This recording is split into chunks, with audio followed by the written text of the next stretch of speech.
is for the ones who care.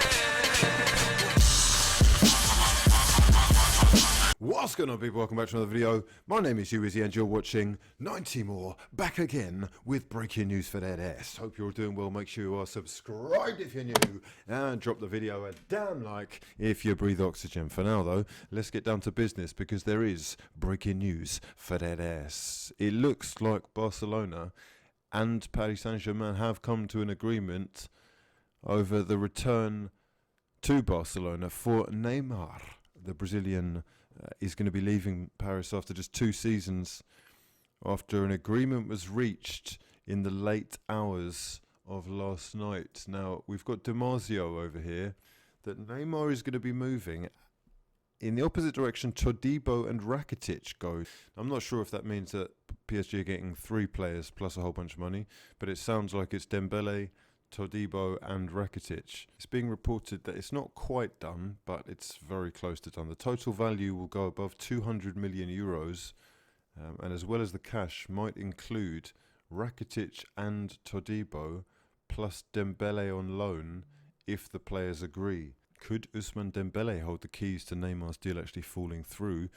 He says that he knows his 2 years have been tough, but he's got no intention of leaving the club, and his agent has said that there is no chance that Dembele is going to be going. It's not quite done yet. It does look like this is going to go through though. Neymar going back to Barcelona. It's an interesting one, isn't it? Because you would think that Barcelona would be more interested in kind of balancing their squad, but they seem to have a little obsession with Neymar, and he will be returning. And moving on, we have news as far as Arsenal go, in that Nacho Monreal seems very close to joining Real Sociedad, and it looks like he has actually spoken to Unai Emery now and made clear his intentions to leave Arsenal.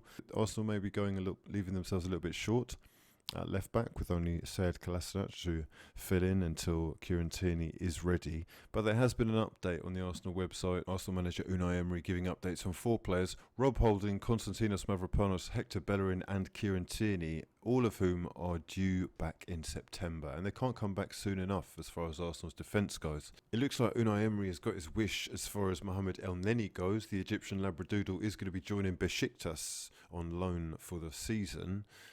And Besiktas, the Turkish Super League side, will be paying his wages, which is fantastic. Abdullah Avsi, the manager over there, is keen to get the Egyptian international on board.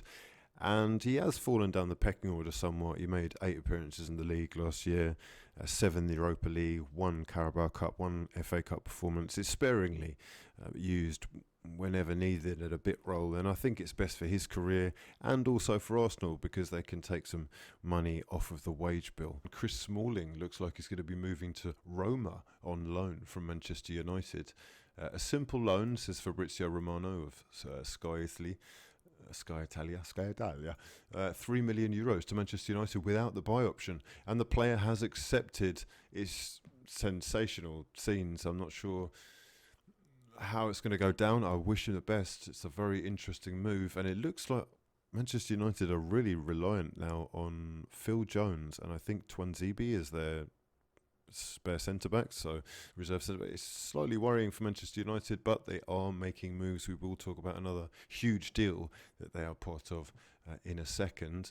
Fabrizio Romano also reported, he's retweeted Neymar to Barcelona. That is going to be making the headlines everywhere, but Keylor Navas looks like he's reached an agreement with PSG for 4 years. How much money are PSG going to be spending after they've made that money on Neymar? Keylor Navas ha llegado a un acuerdo con el PSG. He will be moving to PSG for 4 years, and they're going to pay 13 million euros for the Costa Rican international, who's actually very underrated.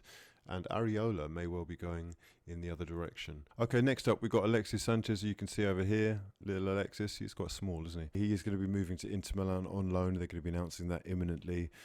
£400,000 a week they've been paying him.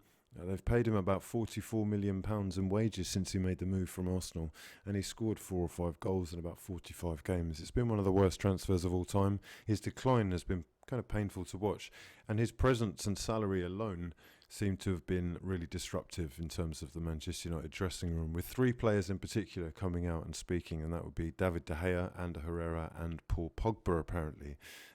Representatives of Paul Pogba would be Mino Raiola, who definitely will have been complaining about the wages that Sanchez was being paid in comparison to his players. And it's being reported that every single player at Manchester United who has been in that squad has said something about their players' wage package in comparison to Sanchez's. So basically they want to get him off the books as soon as possible because he's causing a lot of trouble. I think they signed him really so that they could prove to the world that they still had pulling power. And Manchester City, who had been linked with him for God knows how long, may well have been where he actually wanted to go, and since it all fell apart, it's just been painful to watch. I haven't really given him as much of a chance as I think they should have done, if I'm perfectly honest, and he has been used as slightly a bit of a scapegoat, but at the same time he's been absolutely shocking. And you know, if you'd listened to Arsenal fans beforehand, it could have been avoided. I think, like I said, that they signed him just so that they could show that they really had the pulling power still. And it's been one of the most expensive mistakes in the history of football. It's a great deal for Inter Milan, really. You get a player for a year who, you know, you don't have to sign at the end. In his career, he's probably been at his best in Serie A. He's going to know the league and be ready to adapt quickly. He could work well with Conte. And in that 3-5-2, I think that he could fit in 3-5-2, 3-4-3. He could really fit in, slot in very easily, very quickly, either up front or on the left-hand side. So to me, it's a great transfer for Inter Milan. He'll want to prove himself again to the world, at least at the club level, because he still does it for Chile internationally. But Alexis Sanchez moving to Inter Milan in sensational scenes. Here we go, further confirmation of that. Alexis Sanchez will be loaned to Inter Milan until June 2020.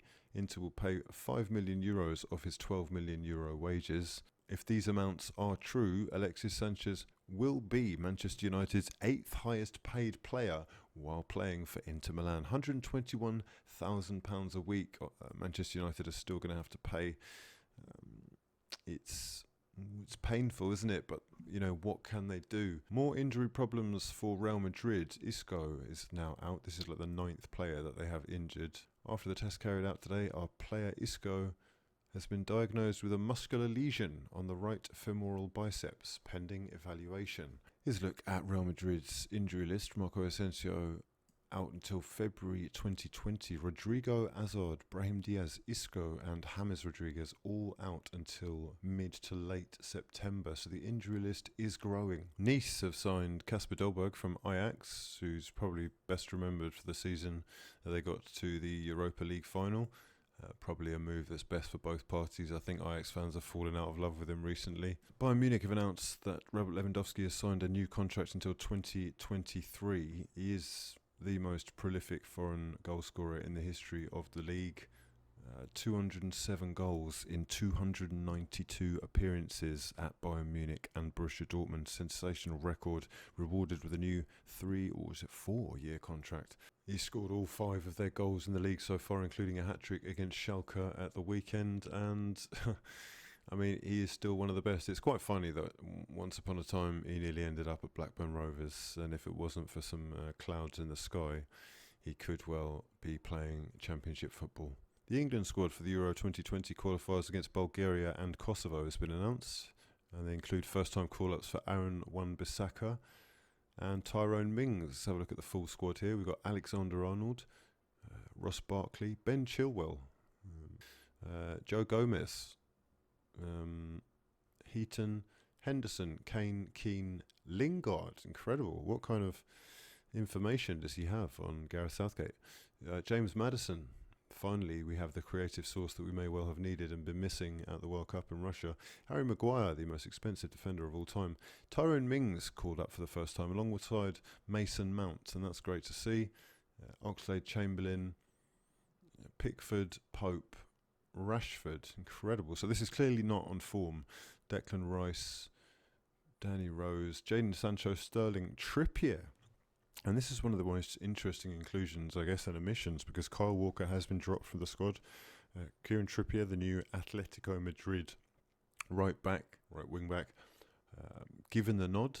Another very interesting one, and also a first call up for Aaron Wan-Bissaka, who has made a superb start for Manchester United defensively. He's not great going forward, if I'm saying so myself. But Callum Wilson and Harry Winks Okay, that's about all for this time. I'm going to love you and leave you. We will be back today with some Football Manager. And if you want to leave your comments for a Q&A in the comment section down below, then we will be featuring the best ones in the video after the next one. Hope you're all doing well. Make sure you are subscribed if you're new and drop the video a damn like if you breathe oxygen. But for now, my name's been hughwizzy and this has been a lot of fun. Peace.